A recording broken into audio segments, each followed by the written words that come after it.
Good morning and good afternoon and good evening, wherever you are. Thank you very, very much for signing up to and hooking into this webinar today. A webinar that ONS 2020 are organizing together with Norwegian energy partners to look at offshore wind and renewables. The theme is how do we leverage the significant competency from the offshore industry out with offshore wind into the offshore wind value chain. How does it make an impact? What is the potential? That's what we're going to explore today. My name is David Ottesen. I'm a director of wind, offshore wind in Norwegian Energy Partners, and I will be your host this afternoon here in Norway, for the next 90 minutes. We are looking forward to having several presentations, a good discussion, and quite a bit of interaction with you, the participants. The agenda today has 5 distinct individuals from very experienced companies presenting to you what they knew and how they have applied that knowledge and competence into offshore wind, or are indeed seeking to do so.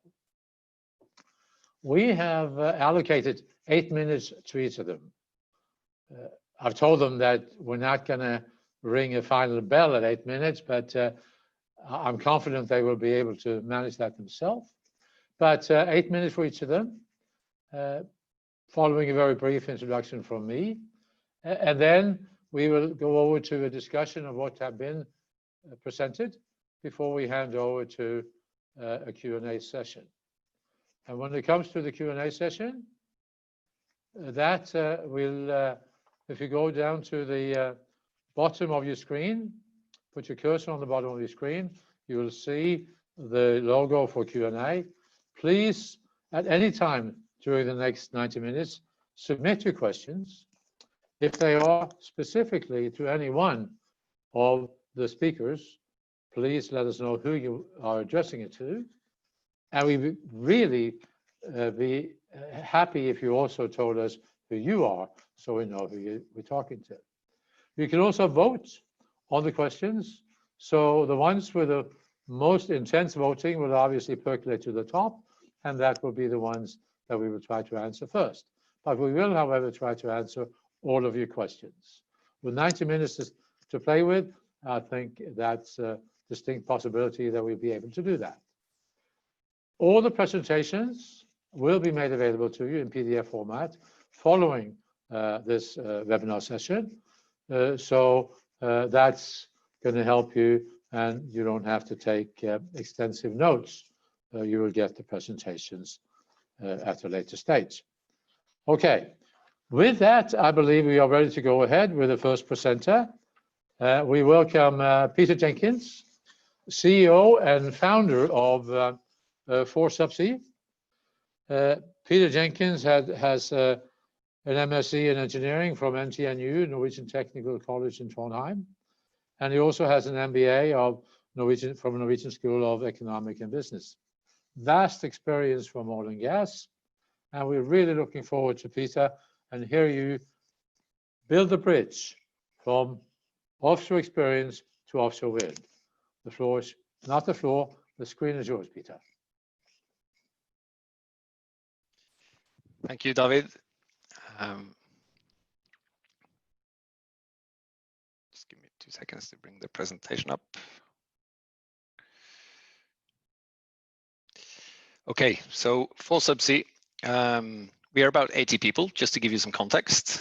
We are a traditional engineering company, started as that, and then transitioned into becoming a digital service provider. And what we do is that we deliver data-driven digital services that provide energy operators with critical decision support. We are a bit of a geeky bunch, but what we do is we collect a lot of different type of geeks. So we have some geeky engineers who are domain experts with a lot of operational experience within various domains.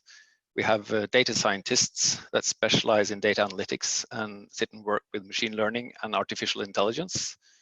We develop our own sensor technology with our own development team, and we have our own software development department. And this multidisciplinary team working closely together is the key to running a data-driven digital service like we are doing today. Back in 2008, being an engineering company at the time, our imagination was captured by Equinor's Hywind demo project. And in particular, we were scratching our heads and wondering how we could apply our knowledge from oil and gas and help that to make reliable and efficient designs for such complex systems, including coupled analysis of hydrodynamics, aerodynamics, and also the control system for such wind turbines. We started investigating this, and we did our own in-house development of an analytical software for this purpose. And we also cooperated with, amongst others, a drone helicopter company to help us develop the algorithms for modeling of turbine blades and control systems. And this development paid off, and it quickly gave us a position in the market as one of the wind industry's leading providers of advanced coupled analysis, which is so important for floating wind concepts, which of course was the major offshore wind market here in Norway. And over time, this has also grown and evolved towards bottom fixed turbines. And we've been focusing with our engineering expertise, focusing on the same type of challenges that we had been working with in oil and gas, typically related to some kind of advanced analysis, cable integrity, and structure to soil interaction between turbines and the seabed. And then, having gradually transitioned our engineering business to become a digital service provider within oil and gas, last year we made a strategic decision to start the same type of transition also within offshore wind. And our focus was to come in and try and contribute to reduce levelized cost of energy by providing data-driven decision support to reduce operational expenditure, for instance, through anomaly detection and being able to let operators know things before they happened, and also reducing capital expenditure by doing what we call data-driven life extension of turbines, as well as supporting data-driven design of greenfield developments for new wind farms.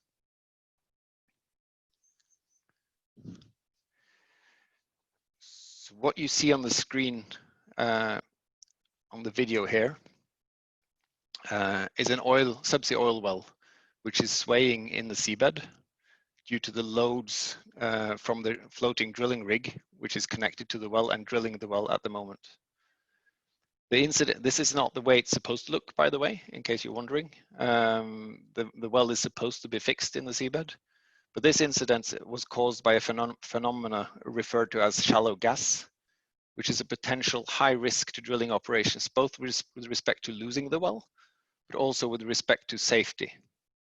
In this case, our monitoring solution, using artificial intelligence for anomaly detection, detected what was happening in the well 24 days before the situation became visible on the seabed, like you could see on this video. And while the situation was developing and evolving, we were able to give the operator advice on how to manage the situation safely and also how to avoid losing the well. In a similar fashion, we are now doing our first pilot project for a bottom fixed wind turbine where we're using the same technology. So far this pilot, we have been able to build our first version of a digital twin for the wind turbine. So far the indications are that we are able to monitor soil to turbine interaction in the same manner as we are doing for subsea wells. In addition, and kind of to our surprise, we also see that the same instrumentation is also enabling us to monitor, or at least it indicates that we will be able to monitor also wear on the turbine blades using this exact same retrofittable instrumentation package that we're using in oil and gas and now also on turbines. So that is an example of how we intend to reduce operational expenditure in offshore wind. Extending service life of assets has been a hot topic in the oil industry for a while now. The reason for that, of course, being that the value of being allowed to keep producing beyond the original design life of an asset that has already been paid off is extremely high.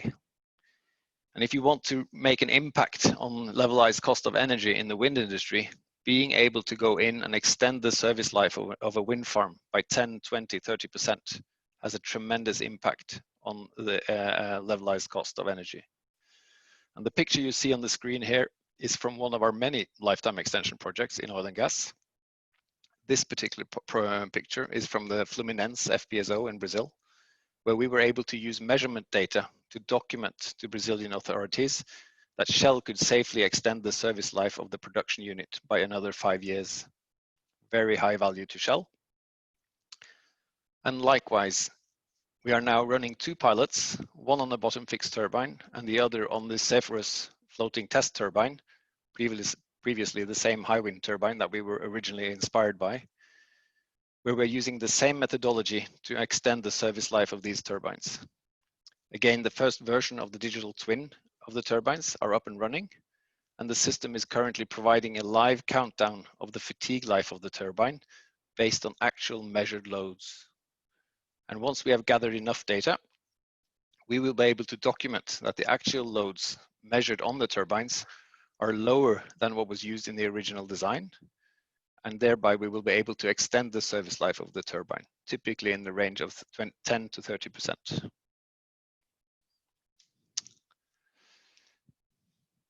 Yeah. So far, we have learned that our engineering expertise has been very valuable to us, bringing us into especially the floating wind market, gradually also to the bottom fixed. And we see that this expertise is becoming even more relevant for bottom fixed now that they are pushing bottom fixed turbines to go into deeper waters. And we also see that our sensor technology now and digital services seem to represent something unique in the offshore wind industry. And we are working to bring these solutions to the market in Europe and in the US, which are our key target markets at the moment. Thank you.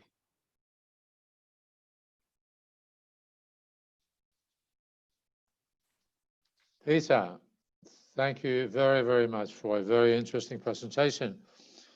You obviously impact the LCOE, which is, of course, is the holy grail in offshore wind, both in the OpEx by preventing incidents, and also in the CapEx by lifetime extension. So, quite interesting how you have, with the competency from oil and gas, can apply that to offshore wind. Thank you.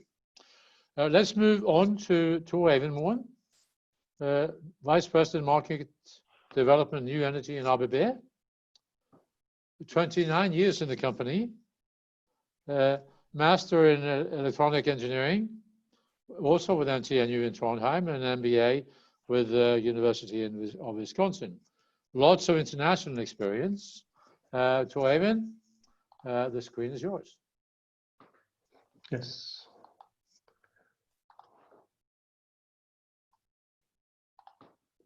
Now I should be on, I guess.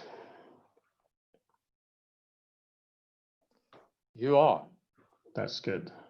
All right, so ABB is a big company that's been around for about 137 years.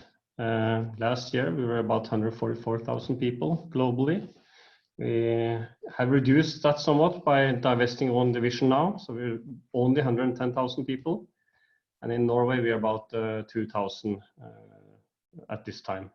So, needless to say, I guess, we've been through many changes. We've seen horses, and now we see big ICE-driven vehicles and so forth. But historically, we started with hydropower, and we have worked serving the industry, of course. Pretty much everything we can see in this picture. And for Norway in particular, since the 80s and through the 90s towards 2014, there was more and more focus on oil and gas directly to oil and gas customers like Equinor and Shell and so forth, but also indirectly via supplying products and solutions to, for example, ships for the supply industry. due to the way the oil and gas business has been in Norway, where many say the Norwegian continental shelf has worked as a laboratory for good and progressive solutions, we've been able to be part of this. And through that, we have basically been able to also be a giant out of Norway within the ABB system, serving oil and gas globally. So a couple of years ago, we had about 80% oil and gas business out of ABB Norway, with about 50% of this being exported, leveraging then all the experience we have had from working in Norway, basically. Now, of course, like many other of us, in 2014, there was a big crack. We had to do some correction, and we started to refocusing on the industry side. Even fish farms and tunnels was markets. And that goes to say that we are able to reshape the organization to serve basically very, very price competitive markets. So the road building is very price competitive. So it is possible to go in and cut costs dramatically, but still leveraging the organization that we have built up and that we enjoyed in oil and gas. Over the last 5 years, I would say it's been increasingly clear that the future of oil and gas is more and more uncertain, and renewables is coming on stronger and stronger. It's been my fortunate role to be part of that change and to basically try to bring awareness to own organization that we need to grab the opportunities in the renewable domain, and wind is of course very high on the agenda for us, and it has turned out that this works quite well for us. We have enjoyed some good orders. We see that the methodology and the way we work works in this industry. And of course, when new players like Equinor and the other oil and gas companies now go into a journey where they transform more and more into energy companies, they have a way of working that they probably, or that they are bringing into the offshore wind business. And then we are there to help. We also see that on a more practical level, we have worked with decarbonizing oil and gas for the last 15 years with power from shore, for example, out to the oil platforms, typically in the 50 to 300 megawatt range. But the skills is very similar to what we need for offshore wind, taking 300 megawatt to 2000 megawatt to shore. Higher voltages, higher power, but pretty much the same skill set, the same engineers, and so forth. So we've been able to leverage that quite successfully. And over the last couple of years, secured some very good orders for us that has allowed us to keep the same number of employees as before. I think without it, it wouldn't look so great. Rystad just came out with an analysis of the capex in the offshore domain. We basically see that next year, most likely, offshore wind will overtake upstream oil and gas, which has been our market in the part of the ABB that I work. So it's of course very important to be part of that spend. It's also quite clear that that hydrogen and associated energy efficiency and low carbon technologies such as carbon capture and storage are very important. And in a way, you can say that for us, it looks like the opportunity might exceed what we have seen in the past with the oil and gas. So I would say that the future is bright. Now, one example, David was challenging us to bring forward some interesting examples. And in our case, it will be the subsea electrification portfolio that we have developed. In 2012, oil price was very high, and the push was for longer, deeper, colder, basically, by the oil companies. So we decided to help and develop a subsea portfolio for subsea compression and pump applications, so that we could basically build compressor or pump stations down to 3,000 meters depth, up to 100 megawatt, and for distances up to 600 kilometers. So quite a challenging task. We had a JIP, as a joint industrial program, together with Equinor, Chevron, and Total to develop this. We started about 8 years ago, and this is now finished. It's been brought to what we call technology readiness level 4, meaning that it's ready for use in projects. In the meantime, we have seen that the oil and gas industry is changing quite a bit, much more cost conscious than before. We still believe in the solution and the product, but needless to say, we are also looking into how to use this for other applications, and then particularly offshore wind and maybe floating solar and so forth.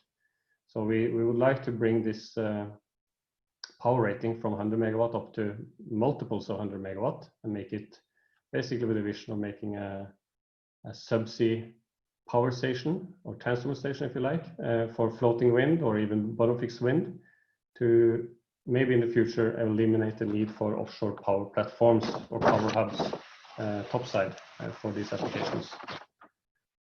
So I guess that's what I had for now. But the short version is it is possible, change is coming, and we are looking forward to it. Thank you very much, Tor-Eivind. Quite exciting. I listened to the webinar yesterday where there was 3 developers, all companies that was on their way into or already into offshore wind, and Jarl Dixon was part of the webinar led by Jon Dugstad with NORWEP. And safety was an issue that was brought up, and of course, subsea substation, except for having too many S's, it obviously takes people out of the equation, and thereby takes the exposure, the risk exposure out of the equation to some extent. So very, very interesting concept. And I'll tell you what, if you don't get any questions on that this afternoon, I'm going to chip in 1 or 2 because there's a couple of things that I'm wondering about on that fantasy slide of yours. Very good. Okay, thank you for that. We move on to Trond Langbø. There you go. Trond, manager of business area for renewable energy and Doctor of Technology, Olav Olsen. MSc in structural engineering from, again, NTNU in Norway, and MBA from the University of San Diego. Trond has been with this industry and with Dr. Tech for a long time and has great examples to put to you. Trond, the screen is indeed yours. Thank you for showing up. Thank you for that, David, for a nice introduction. I'll share the screen with you guys. Let's see.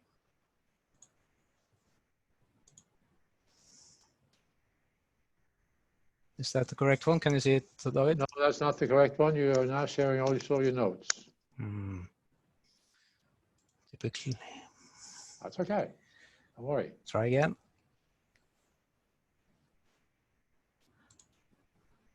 This one. Is that correct? That's the one. Yeah. Go ahead.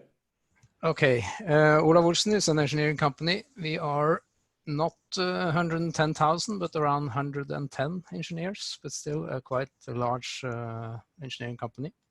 For us to go into the offshore wind was really a no-brainer and was driven more of technology than strategic decision, I would say.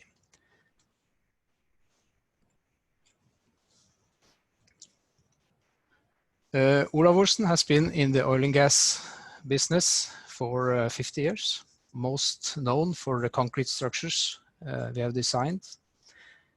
If you measure by concrete volume, I think Olav Olsen have designed 2/3 of concrete offshore structures worldwide. And among them is the Troll-A platform, the biggest structure moved by man. But we have also worked a lot with steel structures for oil and gas. So since mid-90s, I would say we have designed more steel than concrete.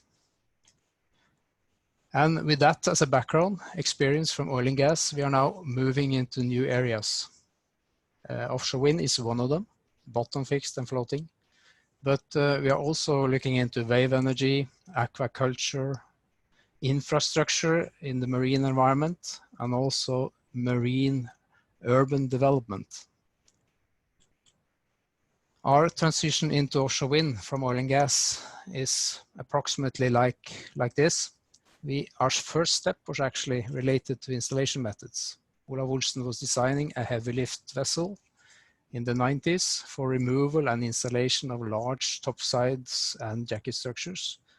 And in that process, we started getting questions about tendering for installation of offshore wind. That was in the very beginning, 2001, 2002, when the offshore wind was in just a few meters of water depth, typically gravity-based structures. And we have since then also worked with other installation methods and tools. Our next step was actually into floating, and I guess that was because Norway started with floating and then went backwards into bottom fixed. Based on our experience from oil and gas then, design of spar structures in concrete, shallow spars, we were asked by Norsk Hydro in 2003 to support them in development of the Hywind. And since then, we have been working with Hywind, with Statoil and now Equinor, all up to now, but we have also developed our own systems and solutions, both in steel and concrete. And the last one on the slide here to the very right, the O-Star wind floater is what we are focusing now on.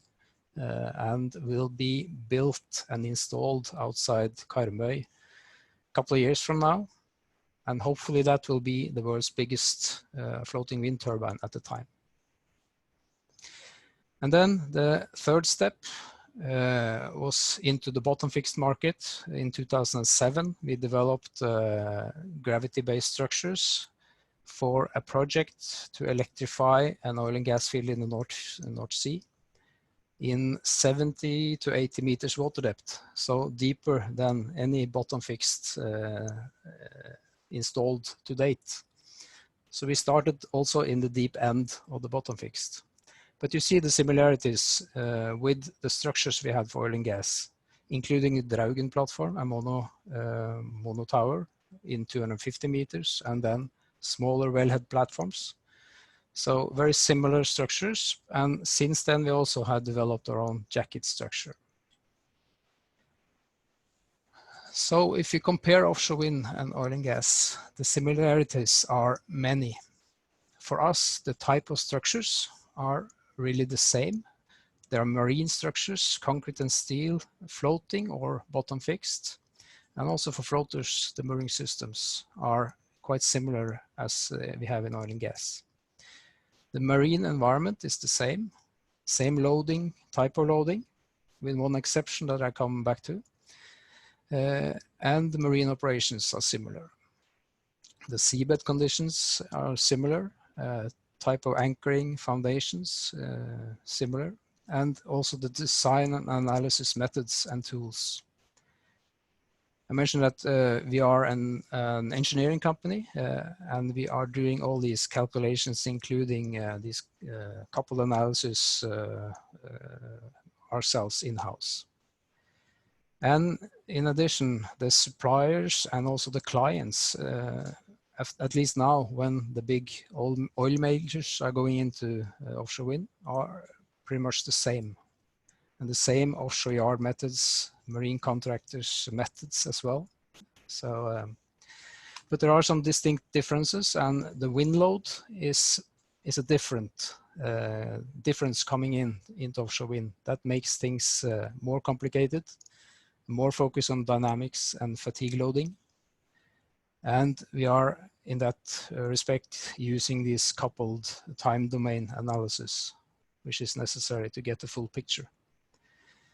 Also, there are some differences in rules and regulations. Since you're now talking about unmanned units versus manned in oil and gas, and there are no hydrocarbons as well. Typically, the structures are smaller, but there are multiple units, and that puts focus on industrialization, both in fabrication, mass fabrication and installation, but also in the operation phase, that you have to operate a large wind farm with a lot of units. Offshore wind is typically less robust than the oil and gas is, or at least was. So the focus is much more on cost reductions. And for us as an engineering company, it's also an aspect that we are engineering maybe one unit which is built in 100 versions. So the engineering proportion of the total picture is much less.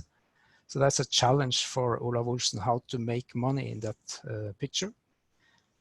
For instance, it could be through license fees or other measures. And then the last difference I have put up here is that the energy source is not limited in time. Wind will go on blowing forever, and that was not the case for the oil and gas, which typically had a lifetime of 20, 30 years.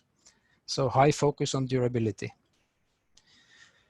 So our experience from this offshore wind market is that the transfer has been very smooth, since the tools, metals, resources and experience fits offshore wind very perfect.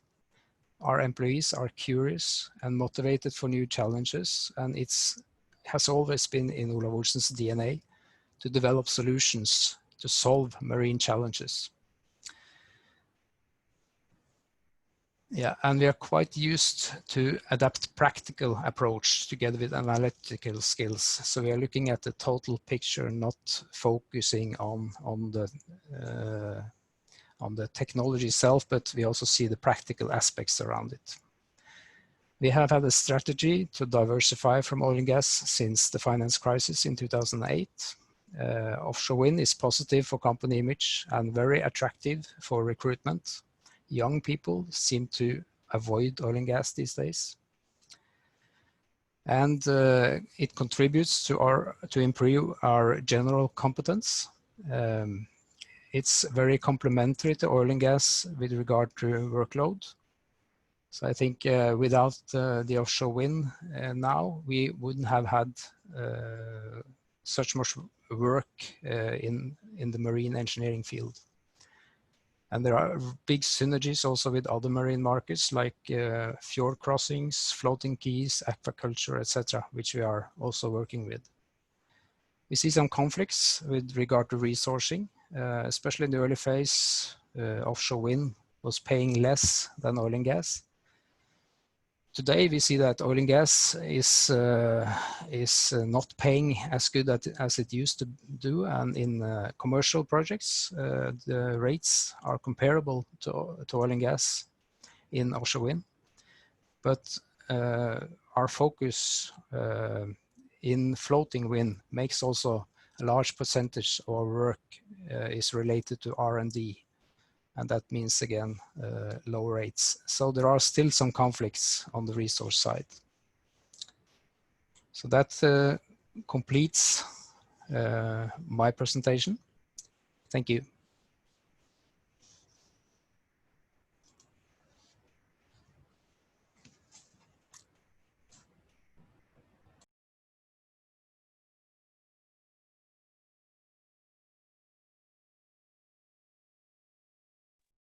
David? Yes, I forgot to unmute and put myself on video. I apologize.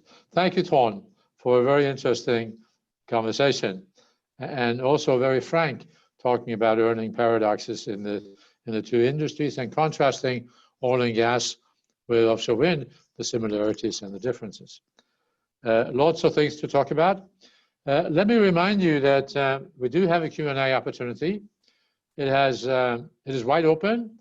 We have a couple of questions in already, but there's plenty of room for more, so don't hesitate to ask us questions. With that, thank you, Trond, and let's go to Thomas Langford and Norwegian Geotechnical Institute. Thomas leads the offshore energy team of more than 100 people in NGI, and is a significant player in this industry. And we're looking forward to Thomas's presentation. The screen is yours, Thomas. Thank you, David. Yeah, and hello, and thanks for the opportunity to speak to you today about NGI's activity within the international offshore wind market, and also what we've learned from our experiences in oil and gas. For NGI, this has really been a process that's been ongoing for about 20 years, much like others, as Trond was talking about as well. We go back to the beginning of the 2000s, but we've seen a real acceleration over the last 5 to 10 years. And our position in this market has definitely been built on a very strong legacy within oil and gas, similar to our other Norwegian colleagues here today. What's been really incredible, I think, over the last 5 years has been... Are you going to share your presentation? You don't have it? No. Okay. Let me try again. But hey, that worked. You know, you didn't need one for the opening statements. But, there we go. There you go. Everything You got it. Press the last share button. So no, what we've seen, I think, in the last 5 years is how this European industry has really grown globally, and that's been, I think, for us the most exciting thing. We're going from a very European market to something which is truly international. So even though we feel like we've accumulated a lot of experience, we feel, in fact, things are only just starting to get interesting for us. So our role, the role of NGI within this market is really about bringing new technology, developing technology, and helping to reduce the levelized cost of energy. At NGI, we've been in the offshore market for about 50 years, having been working for about 70 years as an institute. And we've really built our reputation on the business of technology development within geotechnics and the applied geosciences. In offshore wind, our role is very much about taking our research and development together with the industry partners that we have, and then bringing this to applied solutions that can actually be used within projects. So we have examples here like the suction bucket jacket, which is something that we pioneered together with Equinor in the 1990s, and has now become one of the key foundation concepts for the offshore wind market. We've also been working on advanced intelligent ground models, or these quantitative geocubes, which are a way of providing information early on within projects so that the clients are able to make informed decisions and actually fast track design to try and help save, for instance, 6 to 12 months within a project. And all of this is achieved through the loop of continuous research and development and technology development. What we've seen, a bit like Trond discussed as well, in terms of what we do within offshore geotechnics, is all the foundations and anchors interact with the seabed. So understanding the seabed is really critical for us in our role within projects. And what we're trying to do, I think, is quite remarkable. I mean, we're talking about areas that are often many, many kilometers wide, going very deep into the seabed, and millions of years of geological history, which has built up these layers of soil. And in the end, we're trying to create a model from very small pieces of soil that are taken up from the seabed, or geophysical data, and put that together to create this whole, let's say, cube of data that is used within the project to be able to size these foundations, to be able to understand what the risks are that we have below the seabed. And very much like we've seen within oil and gas, the same sort of trends exist within offshore wind, just that we multiplied the scale. So we're talking about many more installations, much, much bigger areas, and often time frames that may in fact be shorter than within a comparable oil and gas project. So there's a lot of data going into these assessments. And one of the things we're looking at now is not just being able to test physical soil samples, but a bit like Peter was pointing towards, is using the data that we've accumulated and the data that our clients have accumulated, and stepping potentially away from doing absolutely everything with the physical soil samples, which takes time, but using digital simulations actually be able to capture that behavior and do more predictive work based upon these assessments. As we step into new regions, and here I pick out really the example of Taiwan. So that's a typical result of an earthquake onshore, where you get a case of liquefaction and a building that leans over. And the same phenomena exist offshore as they do onshore. So this has really been a challenge for the industry to understand, okay, these new loading conditions, these new environmental conditions, how do we deal with these? What do we need to do? How do we adapt the models that we've taken from Europe?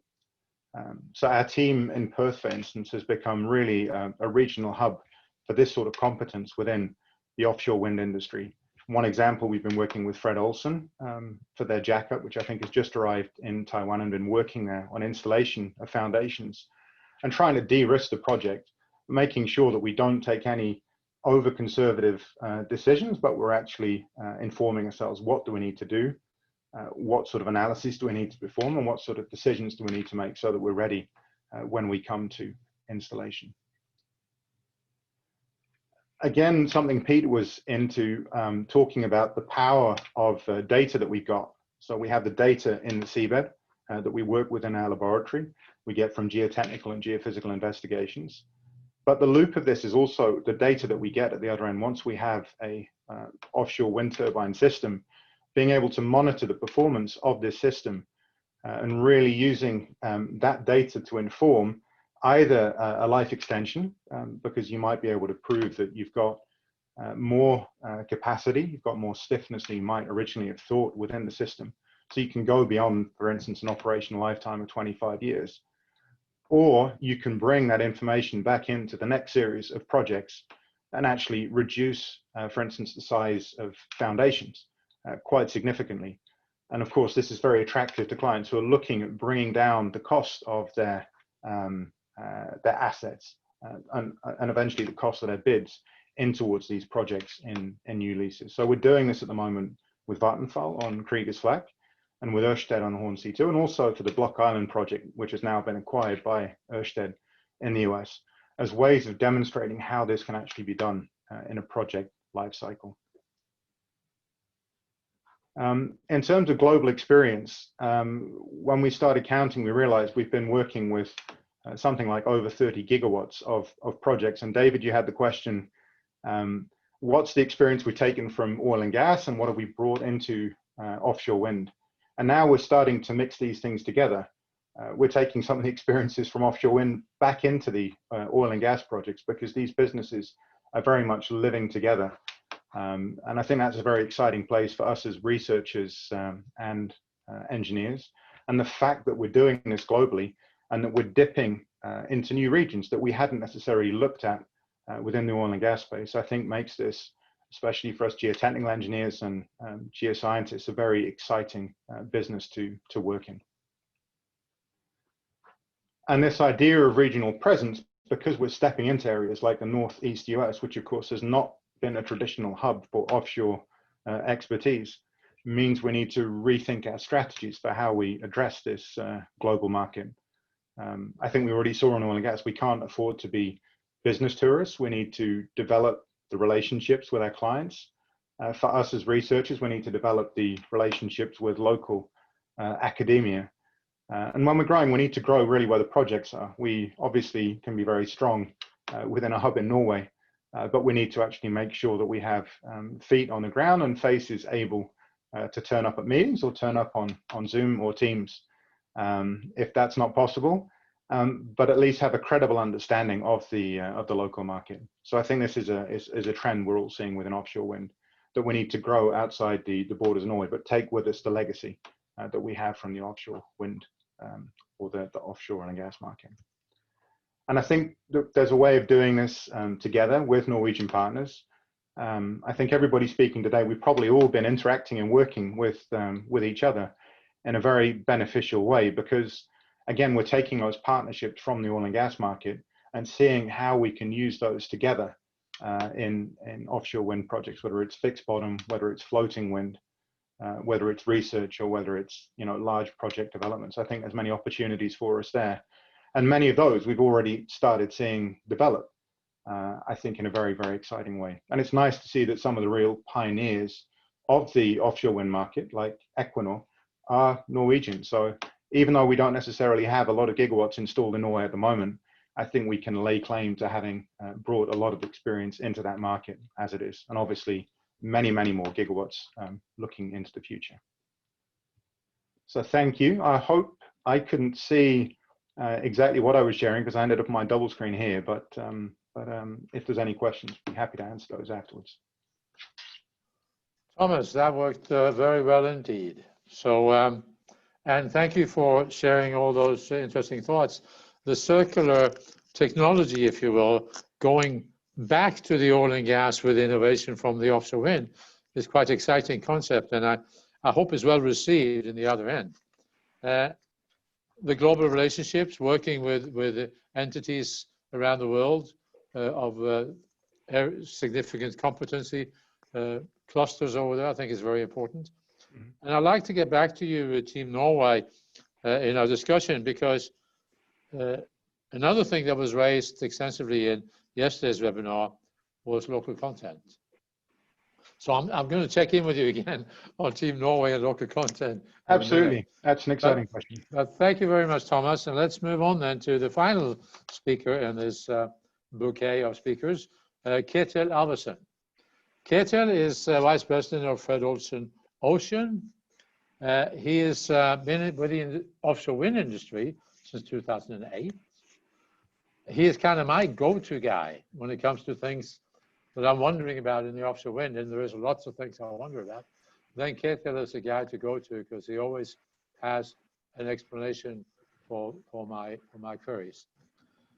Ketil was instrumental in Fred Olsen Wind Carrier getting the contract for the first offshore wind farm in the US, Block Island, when that was going to be installed. So he is linked to that monumental event forever. Ketil, we will hand over to you. The screen is yours.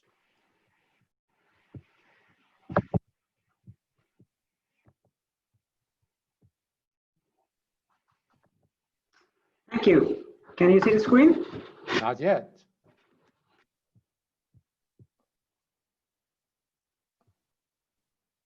But shortly, I'm sure. Okay. I have it up here. Share screen? No, there, no.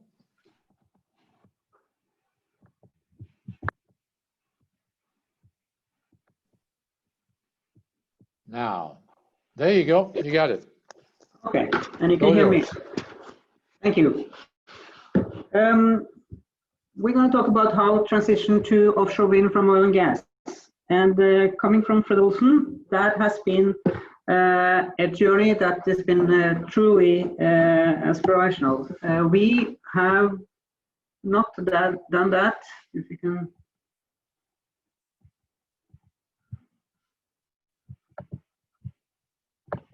Yeah, we have not done that very quickly. We have done that over several years. We have been quite heavily exposed to oil and gas for a number of years, oil rigs, tanker ships, and floating production on board tanker ships. We started to divest out of oil and gas for many years ago, but we also started within the renewables many years ago, about 25 years. The first wind park we built in Scotland was in 1994. But in parallel, we were exposed to oil and gas. In 2007, we sold off all our tanker ships. In 2013, we sold the FPSO fleet, and in 2018, the oil rig fleet, and become almost truly exposed to renewables with a operation with wind farms and also service towards the offshore wind side. So we actually created a two-risk profile of a developer, mostly then onshore in Scotland, and one wind park in Norway and one in Sweden, and one area in the Irish Sea called Codling Bank as a yet to be developed offshore wind park. On the other side, a much higher risk profile, entering into this construction side of offshore wind with Olsen wind carriers. About 2,000 employees in the various companies is quite broadly into the wind exposure with quite extensive knowledge in different areas. So that's how we have been transforming from oil and gas into a almost solely exposure to wind. We have, I think, one of the things that we have brought with us from the offshore or maritime culture is the safety issue. That was not that much focus on in the early days in offshore wind. We have managed to get that down to a rolling TRIF number of 1.9, and that compares not exactly to offshore oil and gas, which is at 1.3 at the moment. But if you take the whole of the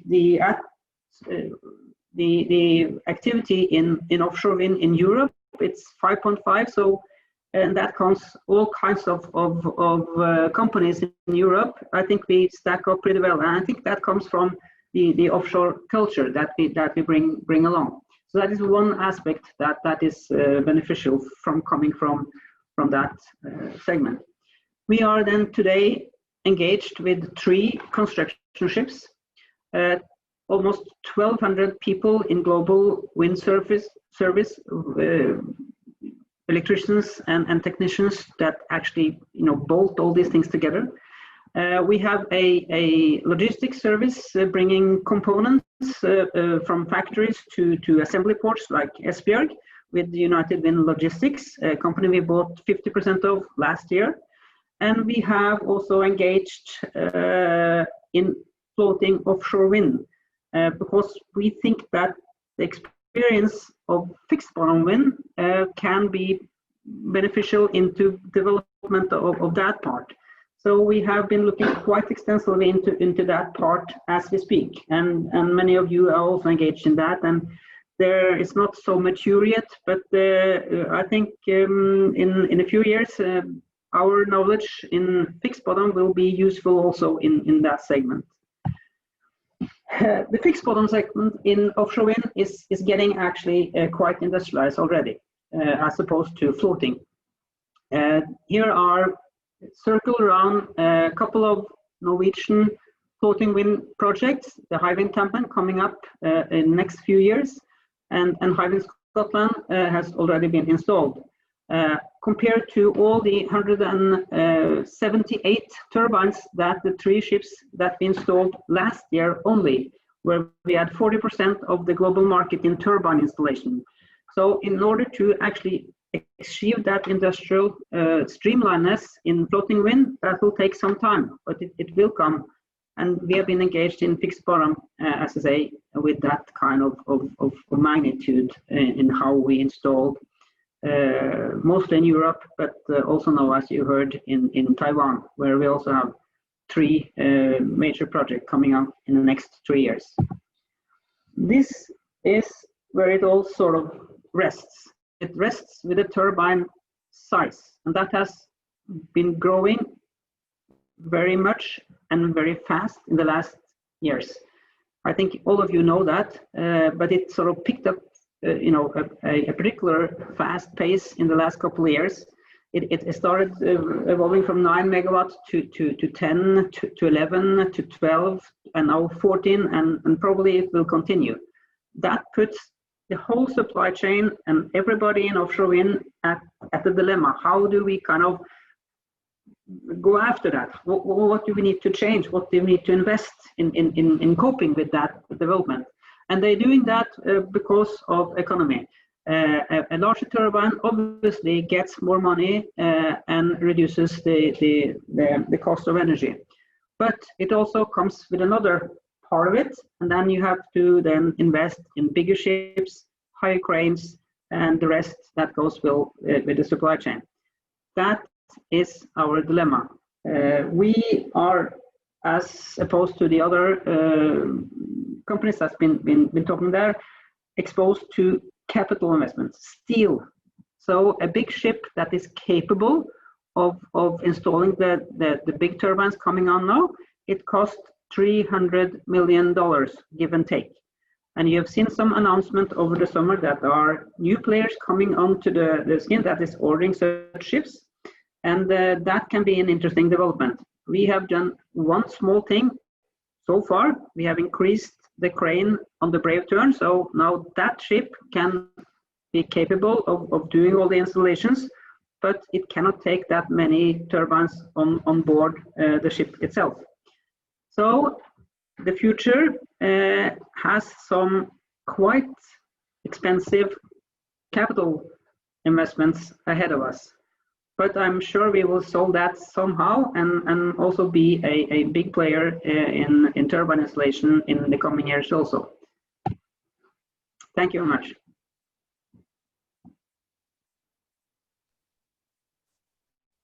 Thank you very much, Ketil. Very interesting, and we wish you all the best when you're going to pick the size of the next vessel. Thank you for bringing up the safety statistics.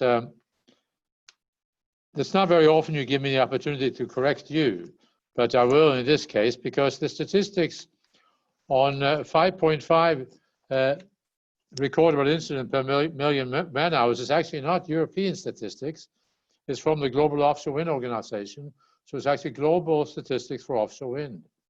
So it just demonstrates that the total number of recordables for you, 1.9 per million man hours, is almost double for the, not almost double, almost 3 times that of 1/3, sorry, of that of offshore wind. So there's bound to be something we need to do there. So thank you very much for that. To all of you speakers, thank you very much for doing an excellent job in keeping time.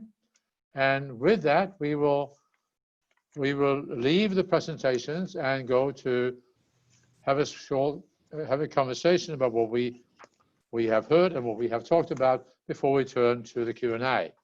And again, let me remind you of the Q&As. We would love to hear from you. Let us know if you have a specific address to your question. Let us know who that is. If you want to share with us who you are, we would be delighted. Okay, with that, I ask for Ketil, Thomas, Trond, and Tor-Eivind to unmute and get your camera ready so we can have a chat about what we heard. Okay, I'm going to start with the end, and the relatively dramatic difference between Fred Olsen's statistics for their offshore wind group of 1.9 incidents per million man hours versus global offshore wind of 5.5. You obviously, and that was also the rang through yesterday in the conversation. The oil and gas industry has really made phenomenal progress, when it comes to improving the safety of everybody engaged. Now, you are the reason for that. I mean, that's you making that happen. How can you, as an organization, how can you take that and bring it into and share it in the offshore wind industry so we can drop down from 5.5 to something less than 2 in a not too distant future? We can't afford to hurt people. We can't afford to hurt material. How can you contribute? And I'm not going to point at any one of you. I'm going to leave it open to either one of you to raise your hand and comment on it.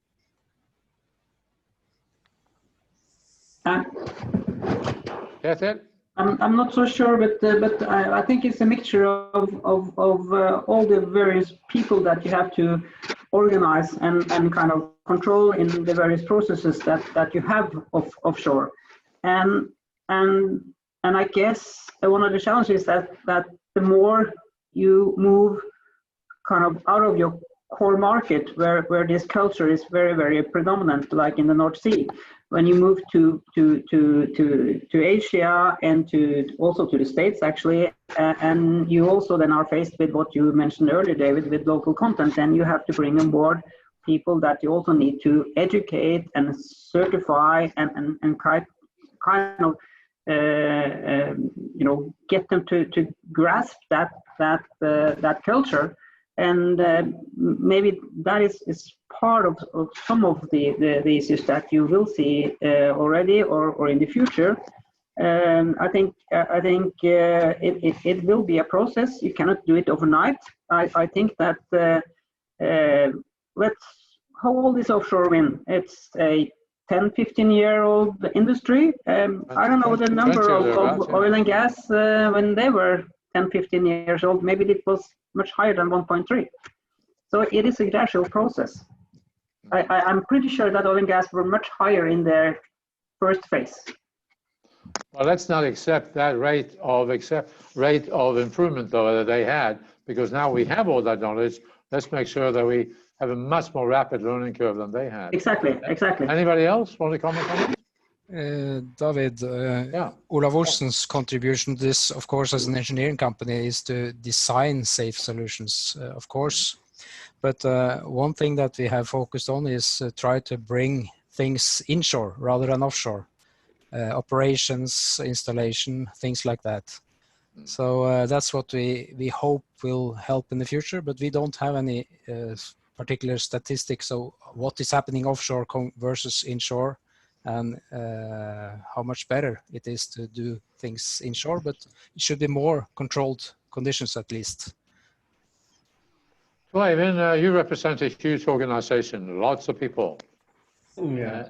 How do you get that culture into the offshore wind teams? Or have you already done it? I think it's the short, easiest answer is to leverage what we learned from oil and gas. And one of the learnings there is, as mentioned by Trond, is to minimize the people offshore. But I would say more important is in a very early stage of a project to define the correct philosophy, requirements and targets to this.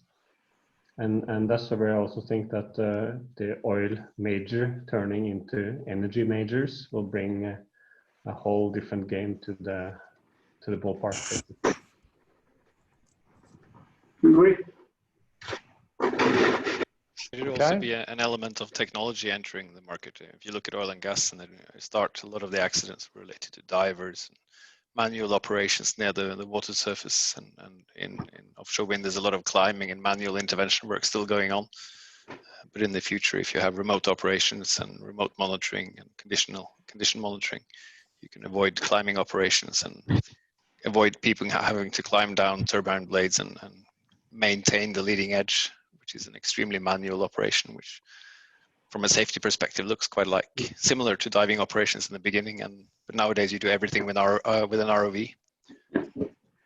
An interesting comparison, because the difference between oil and gas and offshore wind is that the energy is high up versus oil and gas where it's down. So yeah, diving compared to high up in the air, that was an interesting. I agree. I also think that oil and gas platforms or fields, they're all different given by geology and solutions chosen. So they're all custom. Wind has it should be possible to do much better because it's so much more similar from the turbine to turbine. So to develop good work habits and work in a predictable, properly controlled way should be easier than in a let's say all different types of oil fields. Well, gentlemen, you're all stakeholders in this industry, and you're all responsible when it comes to improve safety, just like the people in the seminar yesterday was all taking upon themselves to impact the offshore wind, and we're looking forward to that positive impact that you will have as we go forward. Some of you were talking about it, Trond was talking about it as a motivating factor for the organization, but all of you are coming from organizations that were doing something. They were preoccupied and busy with something. How did you manage to motivate them? How did you manage the employees as well as management, as well as the board, to say, hey, we need to do that as well as something else, and this something else is offshore wind, and at the time when it really wasn't a big blossom? Anybody?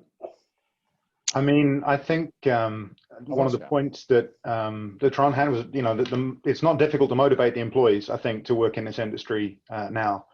To get the board, to get the support of, you know, the business side of things there, obviously there needs to be the, let's say, economic picture. So as Trond says, you know, some of the projects don't necessarily have, they're very, very competitive to get into.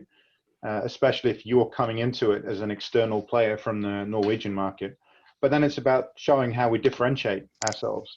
And that's fun because that means we innovate. And when we innovate, I think a lot of the, you know, the engineers and researchers in our organizations also get very motivated. So in terms of motivating the people, no problem. And in terms of finding the right solution, it comes actually from that same thing. The people, the competence that we have is the way of breaking into this market. But just making sure that we definitely cannot just say we know everything from the offshore market, because we've been doing this for 50 years. We've seen that doesn't work for Norway. We've seen that doesn't work in the US market for people, you know, in the Gulf region coming into the Northeast. So it's about actually taking our attitude towards innovation and using that to springboard us into the offshore wind market. Tor-Eivind, were you ready to say something, or was it? Yeah, I can. So when you work in a huge conglomerate like ABB, you can choose two schools of thinking. One is to assume that there's some godlike leaders that have divine insight and will tell you what to do. Or you can realize that instead of pointing to someone, that someone is us.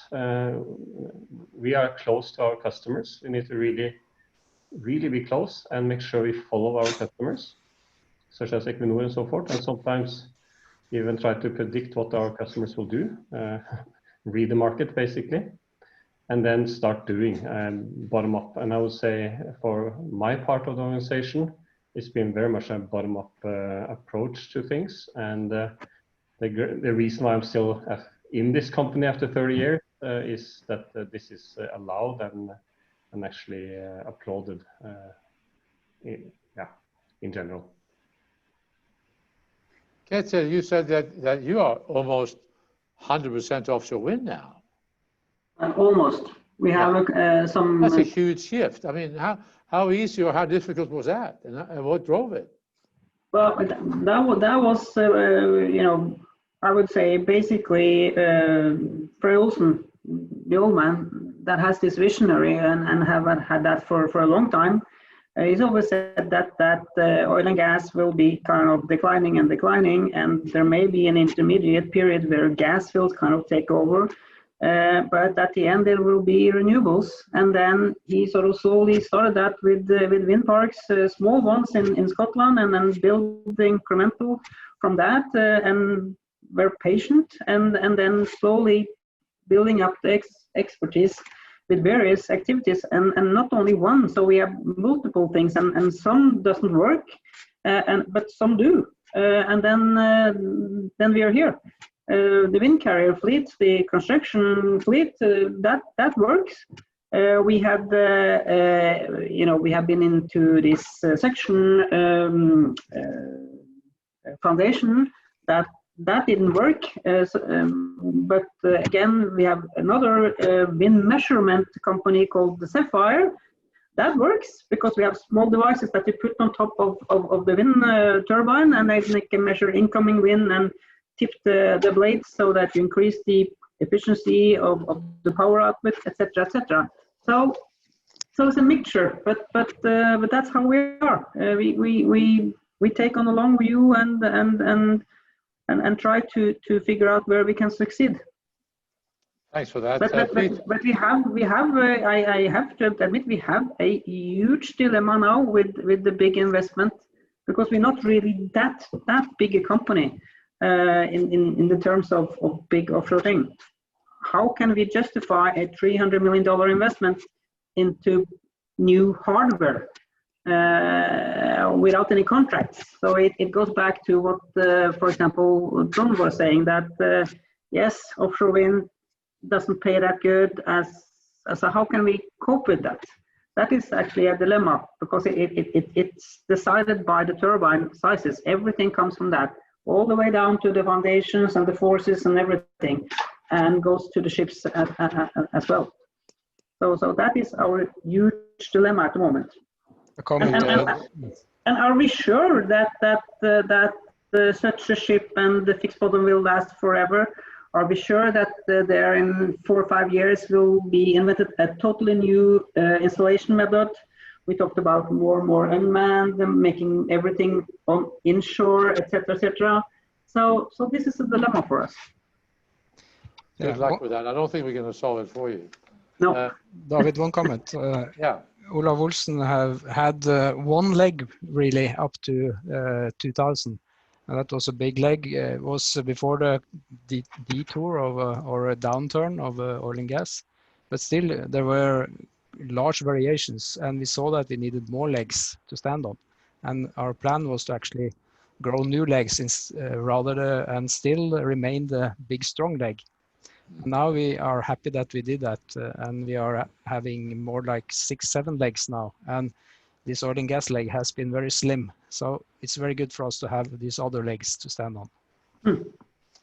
Peter, Tor-Eivind mentioned bottom up, and you are the CEO and founder. Now, when Force Subsea decided to go into offshore wind, was that a top-down decision, or was it a decision that was percolating up to the top from the organization? I was going to say in Force Subsea, no one follows the leader, so. No, definitely. It's you know, we don't really follow the customers. We follow the technology, and from a technology perspective, there is nothing more interesting and complex than an offshore wind turbine, combining aerodynamics and hydrodynamics with waves and currents and slamming loads from waves in the mid-Atlantic and hurricanes and tropical storms with these massive structures. It's, you know, possibly next to making spaceships, it's the most challenging engineering tasks you can take on. So it's completely self-driven, and it started way before anyone thought about saving the planet. So you know, it used to be interesting from a technology perspective. Now it's interesting from a technology perspective, and you save the planet. It's a no-brainer. Everyone. It's a good combination, isn't it? So okay. So, you know, we were speaking of how to prioritize resources. Everyone wants to work on wind, so it's about a matter of holding back, and keeping some people working on oil and gas still. Okay, we got a few questions in, so we want to leave ample time for that. But before we do that, I did have a question, and Thomas sort of built on it, and I'll do it in 2 ways. With the oil and gas experience coming into offshore wind, how were you received? Because the initial offshore wind developers wasn't typically oil field guys. That was typically organizations that didn't have an intimate relationship to the oil and gas field. That's the one question I have. And the other question is local content. Thomas was talking about Team Norway, okay? Well, grouping together Norwegian companies and going out there and talking about great experiences and great capabilities is fine. I mean, you guys have been doing that this afternoon. It's excellent and it's a lot of fun to listen to. But how does that work when there's a lot of focus on local content in my backyard? Talk to that, and let's spend 5 minutes on that before we head into the questions. Any one of you. You can also raise your hand on the panel on the panelist panel, so it's easy for me to see who wants to talk. Anyone?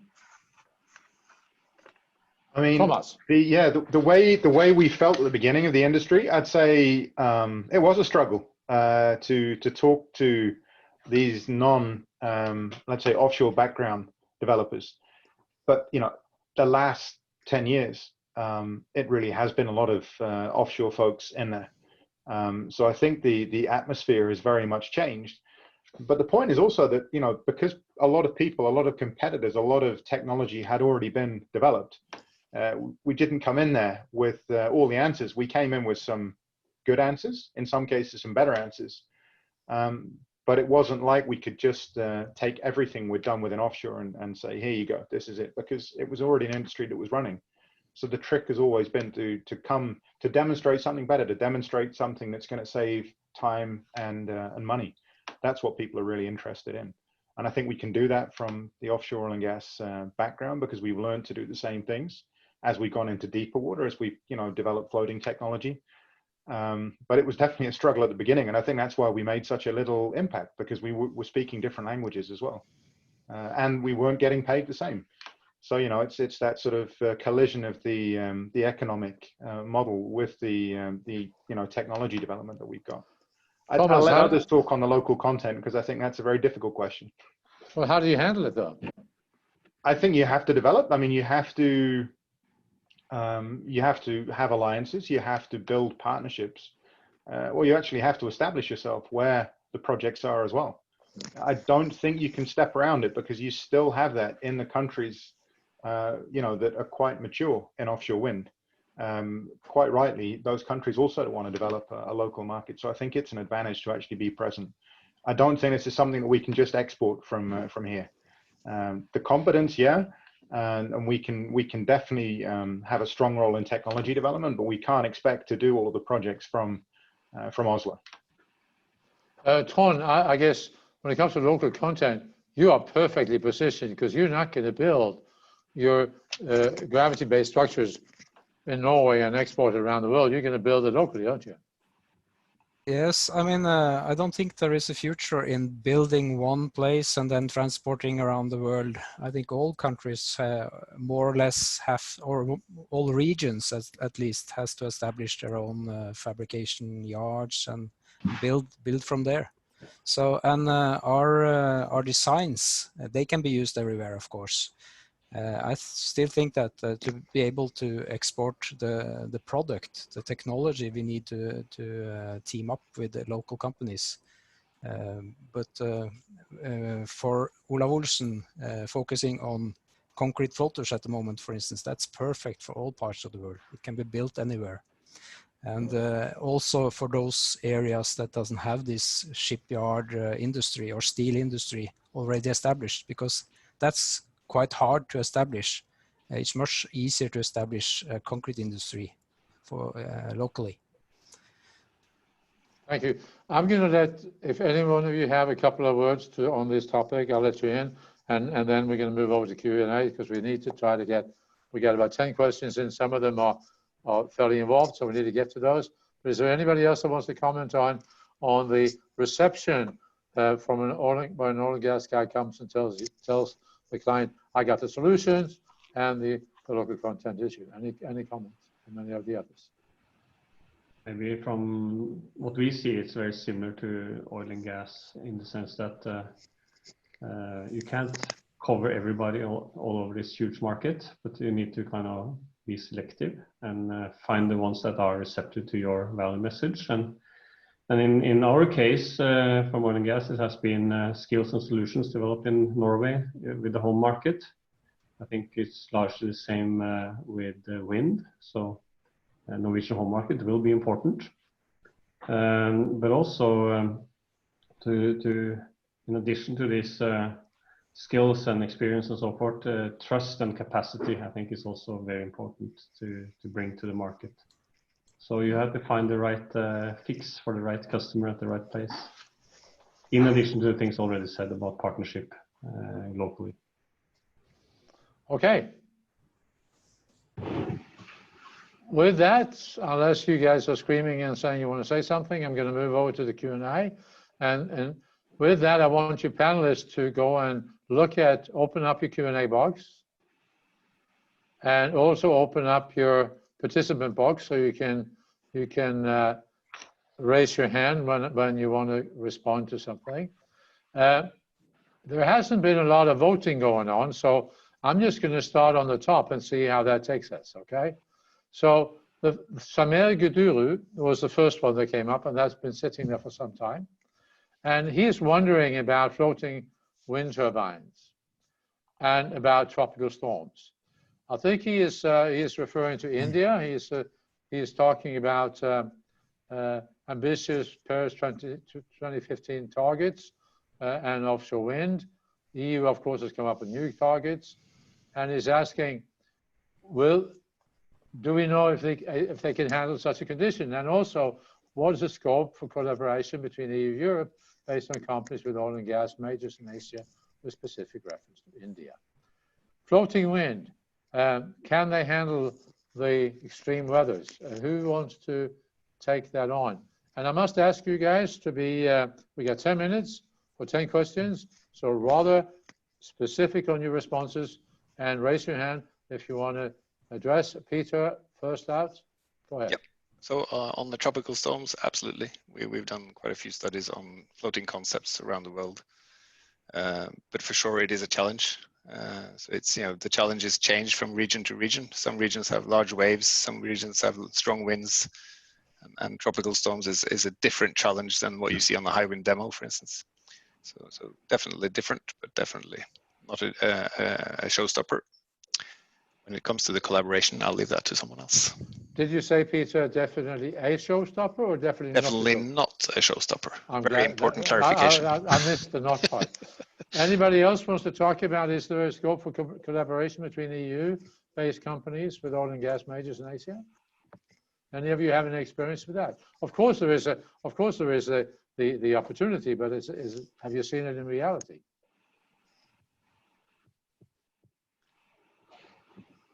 Samer, it sounds like we don't have a very good answer to that, but thank you very, very much for answering. One comment to Peter. Yeah. I agree with Peter about that floating wind should be able to handle hurricanes conditions. But on the turbine side, I think that need to be addressed also towards the turbine itself. I know that someone claimed that they have certified their turbines for hurricane conditions, but I'm not sure if that goes for everyone. But for the floater, mooring system, cable, etc., I think that's fully possible to design for. Okay. We have a question that somebody's using the voting button. Are offshore substations and green hydrogen production and refueling plants the way ahead for the shipping industry, Ketil? Yeah.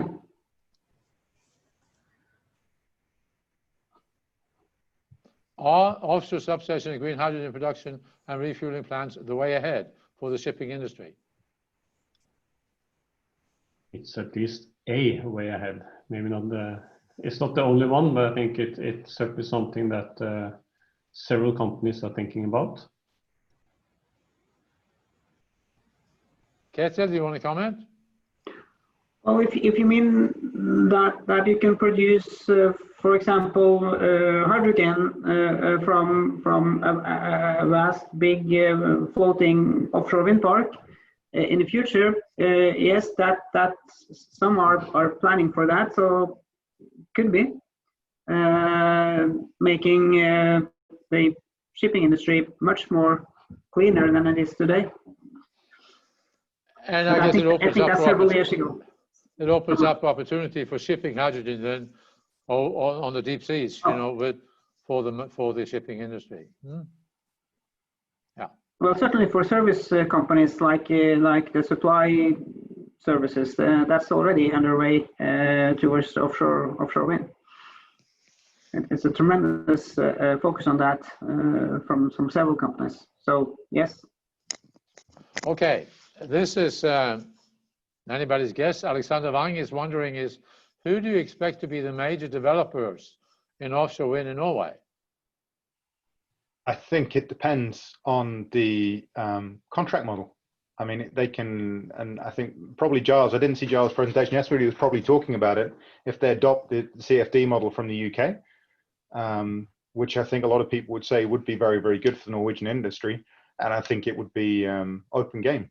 But depending on the contract model, I think that will actually tune what sort of developers may, at least in the first two leases, look into developing in Norway.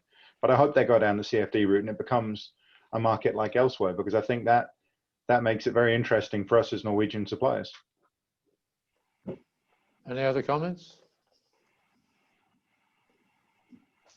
Okay, I believe we're going to have the answer to that in the national budget on the 7th of October. Let's hope so. Okay, here comes LB Kramer with a big long question. Are you guys reading the questions, by the way, so you can follow? Yeah. Okay, good.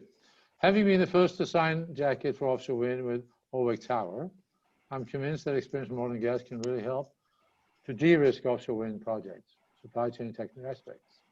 Challenge remains to reduce LCOE, which may not be typical strength oil and gas companies. So are we and all our employees involved in oil and gas since 30 years ready for this challenge? I would say yes. I mean, if we look at the cost savings, cost cutting that's been happening in oil and gas since 2014, it's been tremendous. And so I don't think we need to be too worried about that part. And the supply industry to oil and gas, even more so. I also feel that offshore wind is coming in the same direction that oil and gas have as well. When we started, the focus was on hourly rates on engineers. That focus is totally gone, and the focus is much more on technology and solutions to bring down costs. And if you want to impact LCOE, you can't do that by pushing down the rates on engineers for things. You'll have to come up with something smarter, and that is happening. And of course, I have to say this, but we believe that digital solutions and smarter ways of operating and developing is the key to that. Hey, Peter, while you're talking, there's a question down here is asking if Aker Cognite is a competitor of yours. I have no idea whether you want to answer that or not. I can answer that. We partner with Aker Cognite, so we work closely together in many contexts, and sometimes we compete. So in offshore wind, we haven't done anything together yet. But in oil and gas, sometimes we partner, sometimes we compete. We got about 2 minutes left. We have Samir back. He is expanding this the role of this panel, I think. What is the major challenges as far as efficiency improvement in offshore wind technology is concerned? The major challenge. Also, what are the environmental concerns considering deep sea mining is now being associated with offshore renewable? Samir, let's leave deep sea mining out for now because we really haven't had that as a topic. The major offshore wind concern, efficiency, anybody? I think it's related to upscaling. Is one of the major things to get the prices down. So that's a very important issue. We're going, by the way, from 29 gigawatt built out in 2020 so far, up until now historically. In 2050, somebody is suggesting we're going to have 1,400 gigawatt. So scaling up is definitely part of the scaling in size, turbine size, etc. Yes. Also, I think in floating, I mean, the same thing we're all seeing now is the scaling of numbers in floating. And, you know, high wind Tampman's a really great example of some of the things that are being done there to go from, you know, okay, it's 5 to 11, but I think there's some technologies that are coming in there that will really make a difference from when we go from 11 to 100. So I think the floating area, we're going to see some really big leaps forward, but we just probably need to see some reduction in the number of concepts. At the moment, it's all about different concepts, but the future can be about having the right sort of concepts, the right market, and just having lots of them, hundreds of them. Yeah, okay. Building systems for supplying those large numbers and large units. So there's obviously not one single challenge, there's lots of them. Ketil, how many new builds do you see demand for in the future? Do you believe the currently announced new builds are sufficient? I.e., you don't need to build one. Well, it's short answer. Short answer.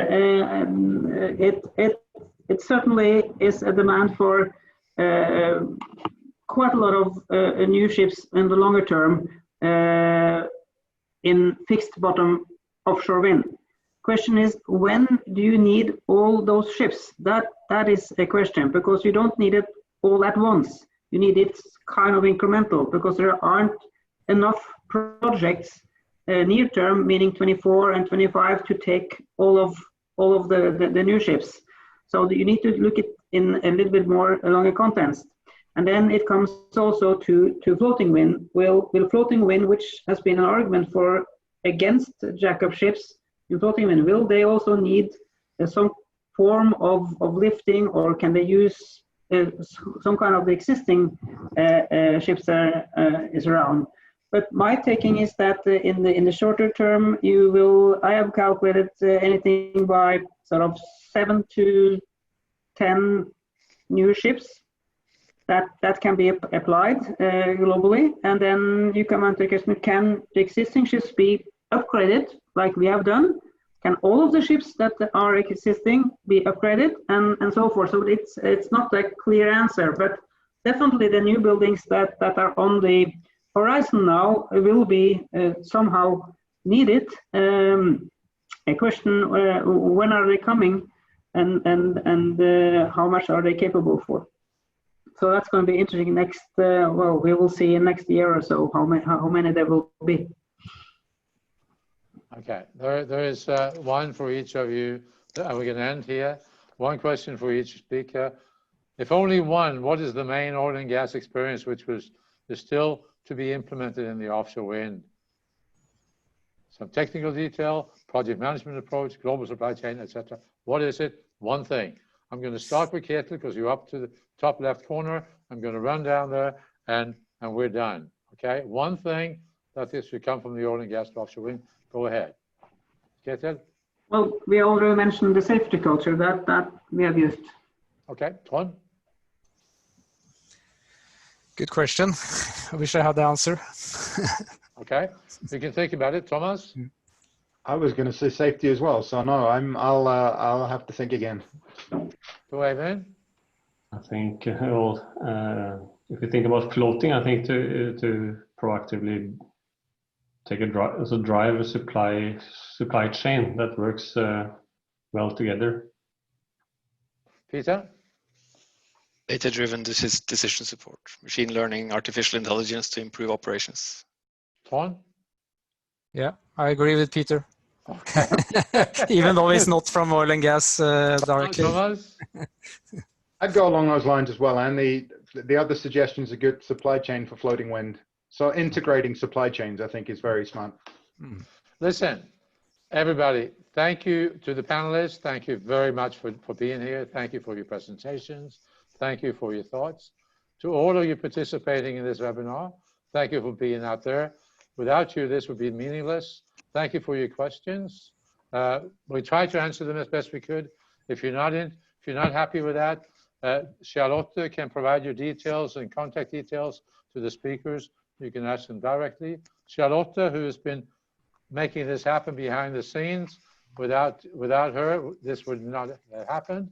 And I also want to thank ONS for the great cooperation we have with ONS in this digital 2020. Thank you very much for being there. Stay safe and good luck. Bye-bye. Thank you. Thank you. Thank you, bye.